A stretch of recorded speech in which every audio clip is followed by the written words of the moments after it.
Rasulullah Shallallahu Alaihi Wasallam bersabda dalam sebuah hadis, "Thalathun muhlikat, syahun muta'un, wa hawan muttaba'un, wa ijabul mar'i binafsih." Ada 3 hal yang membawa pada kehancuran, yaitu sifat kikir yang senantiasa ditaati dan diikuti, hawa nafsu yang senantiasa diperturutkan, dan kebanggaan seseorang terhadap dirinya, atau ujub, bangga, yaitu terhadap kesombongan dirinya. Maka layaknya sebagai seorang mukmin tentunya banyak meletakkan dirinya di tanah kerendahan, banyak bersujud kepada Allah Subhanahu wa Ta'ala, bukan menghinakan dirinya dengan segala dosa-dosa kemudian bangga dengan dosa-dosa itu. Bukankah biji itu tumbuh di tanah yang rendah? Bangga dengan amalannya, menganggap dirinya yang paling tinggi ilmunya, menduga dirinya yang paling bertakwa, atau merasa bangga dengan segala amalannya. Itu semuanya adalah mengikuti hawa nafsu, kesombongan, dan keangkuhan yang tingginya seakan-akan tidak mampu terkalahkan. Dan juga Rasulullah Shallallahu Alaihi Wasallam bersabda, "Lau lam tudnibu lihushibin alaikum ma huwa asyadu min dambi wa huwa al-ujubu." Seandainya kalian semuanya tidak melakukan dosa, niscaya aku masih senantiasa mengkhawatirkan kalian atas suatu hal yang jauh lebih berbahaya daripada dosa, yaitu ujub, merasa bangga dengan dirinya.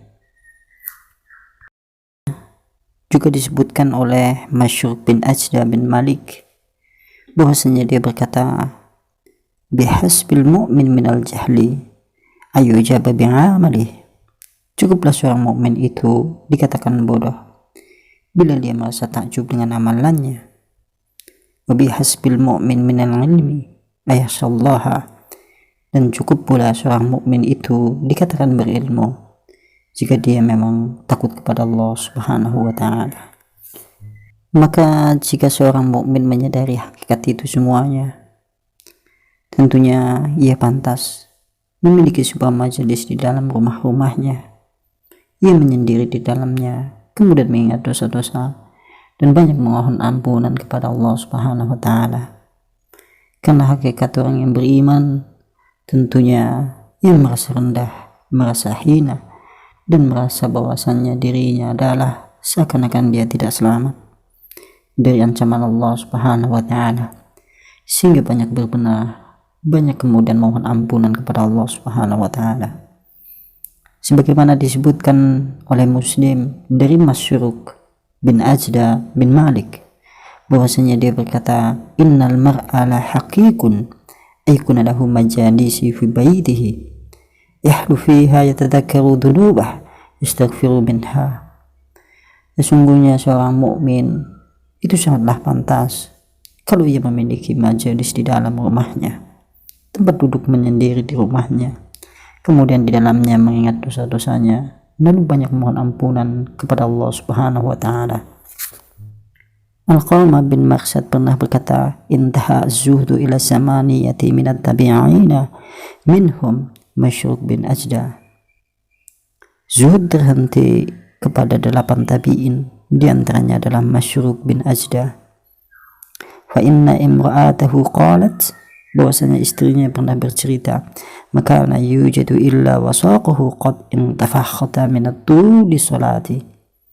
Tidaklah aku dapati suamiku kecuali kedua betisnya bengkak, karena sungguhnya panjangnya dan lamanya di dalam dia mendirikan sholat. Falamma ikhtadha baka, maka tatkala ajal hendak menjemput dirinya, dia menangis. Fakinan lahu, kemudian dikatakan kepadanya, "Ma hadha al-jaza'u?" Kenapa pula kemudian kau gelisah wahai Masyruq? Kemudian dia menjawab, "Ma li la adza'u wa innama hiya sa'atun." Bagaimana mungkin kemudian aku tidak gelisah, sementara sesaat lagi kemudian hendak menjemput. Wala adri aina yasluku bih, dan aku tidak tahu kemana pula kemudian Allah hendak membawaku. Baina yadaya tariqani la adri ilal jannati amma ilan nar. Sementara di hadapanku itu terdapat dua jalan, dan aku tidak tahu apakah aku hendak menuju ke surga atau kemudian aku hendak menuju ke dalam neraka. Itulah sepenggal kisah dari seorang tokoh tabi'in rahimahullahu ta'ala, yaitu Masyruk bin Ajda bin Malik, yang seakan-akan itu memberi satu peringatan dan nasihat yang terbaik untuk kita semuanya, bagi kaum muslimin yang hidup di zaman saat ini, di mana kebatilan merajalela, di mana pula dosa-dosa telah banyak kemudian kita lakukan.